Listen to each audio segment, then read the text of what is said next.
खूप दिवसांपासून हा मेसेज तुमच्यापर्यंत पोहोचवायचा होता. पण मी आज देऊ, उद्या देऊ, आज देऊ, उद्या देऊ असं चालू होतं. पण आज ही वेळ आलीच आहे. एक ललिता नावाची स्त्री होती आणि तिच्या अंगी प्रत्येकाच्या बाबतीत खूप जास्त ममत्व होतं. म्हणजे ममत्वाची जर पूर्ण रूपरेषा असेल, कोणाला बघायची असेल तर तिच्याकडे बघून सगळ्यांना वाटायचं की इतकं कसं प्रेम कोणाविषयी कोणी करू शकतं. कुणीही आलं आणि खास करून तर लहान मुलांसाठी तिच्या मनात खूप जास्त प्रेम असायचं. प्रत्येकजण तिला सांगायचं, अगं तू काहीतरी कर, तुला इतकं आहे ना, तुला काहीतरी कर त्यांच्यासाठी, तुला करावं वाटतंय ना कर. ती नेहमी टाळून द्यायची, नाही ठीक आहे ना, मी करतेच आहे ना, आता जे करते तेच भरपूर आहे.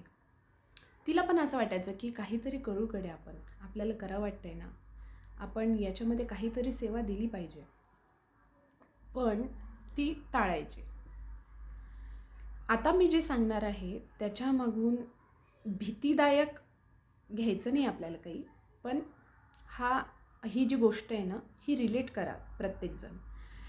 त्यानंतर असं काही झालं की ती तिच्या फॅमिलीमध्ये जी गुंतून पडत होती आणि तिच्या मुलांमध्ये गुंतून पडत होती. तिचा एक मुलगा होता, ती त्याला खूप जीव लावायची आणि त्याच्या मागे मागे प्रत्येक दिवस रात्र सगळा वेळ तिचा त्याच्यामध्ये ती घालवायची. नंतर असं काही झालं की भगवंताने तिला त्याच्यापासून दूर केलं. मग दूर झाल्यानंतर म्हणजे भगवंताने तो जो मुलगा आहे तो तिच्यापासून हिरावून घेतला आणि एक मोठं ट्रिगर दिलं तिला तिच्या आयुष्यामध्ये. खूप दिवस गेले तिला परत एकत्र होण्यासाठी, पूर्ववत जागेवर होऊन येण्यासाठी. नंतर तिला कळालं की गड्या, आपण एका जीवासाठी इतकं ममत्व देत होतो, पण खरं तर ह्या जगामध्ये आपली गरज, आपल्या ममतेची गरज खूप साऱ्या लेकरांना आहे.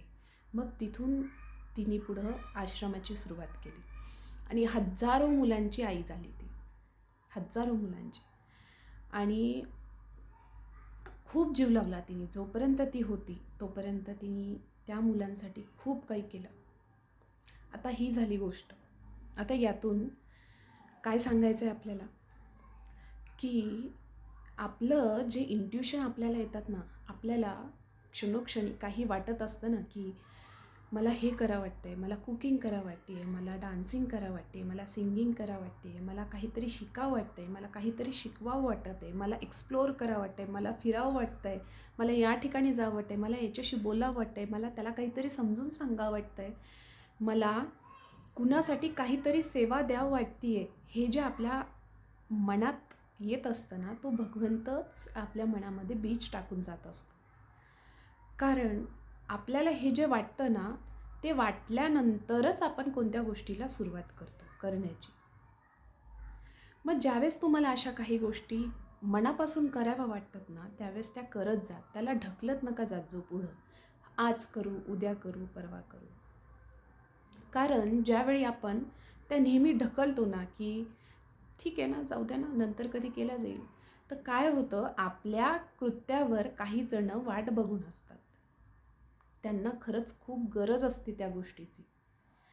आता एखाद्या स्त्रीला जर वाटत असेल की आपण जाऊन कुठेतरी काहीतरी दान करावं, असं जर तिला मनापासून वाटत असेल तर तिने ते लवकर केलं पाहिजे. नाहीतर काय होतं, त्या दानावर जे वाट बघणारे लोक आहेत ना, त्यांची आस आपण खूप दिवसपर्यंत लांबवतो.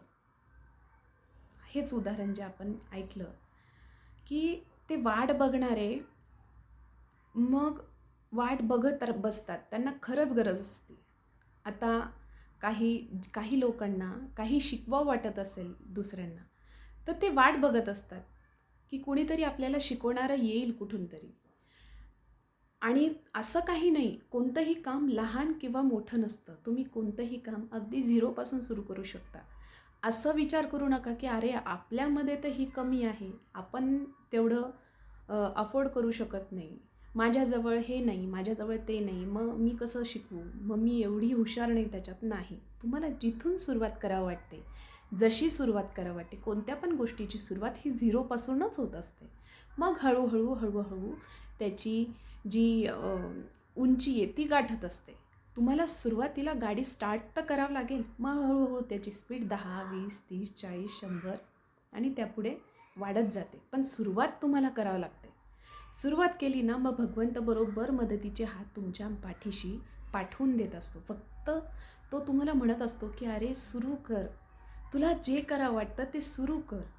आता हे जे मी तुम्हाला सांगते, हे जे ज्ञान देते, ह्या ज्या गप्पा मारते, मनापासून मला खरंच कुठंतरी गरजेच्या असतात की मी कुणाला तरी हे शेअर करावं, की ज्याला खरंच गरज आहे, की कोणीतरी विचार करत असेल की गड्या मला कपड्यांचा हा बिझनेस सुरू करायचा, मी करू का? त्या बिझनेसवर खूप साऱ्या लोकांच्या रोजगार डिपेंड असू शकतात पुढं चालून. ते वाट बघत असतील की खरंच कुठेतरी काहीतरी सुरू होईल आपल्यासाठी. म्हणून तुम्हाला जे सुरू करावं वाटतं ते सुरू करा.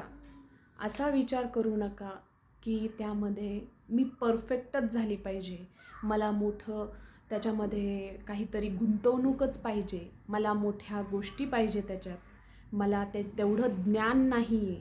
स्वतःला कमी समजू नका आणि तुमच्या आतल्या त्या परमात्म्याच्या बीजालासुद्धा कमी समजू नका.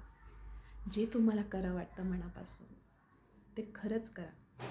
तुमच्या सेवेवर, तुमच्या मनातल्या ममत्वावर, तुमच्या कृत्यावर खूप साऱ्या लोकांच्या नजरा जडून असतात. ते वाट बघत असतात तुमच्या कामाची, तुमच्या शब्दांची, तुमच्या काळजीची आणि तुमच्या कार्याची. त्यामुळे सुरू करा. Just start. बघा कोणाला क्लिक झाला हा मेसेज तर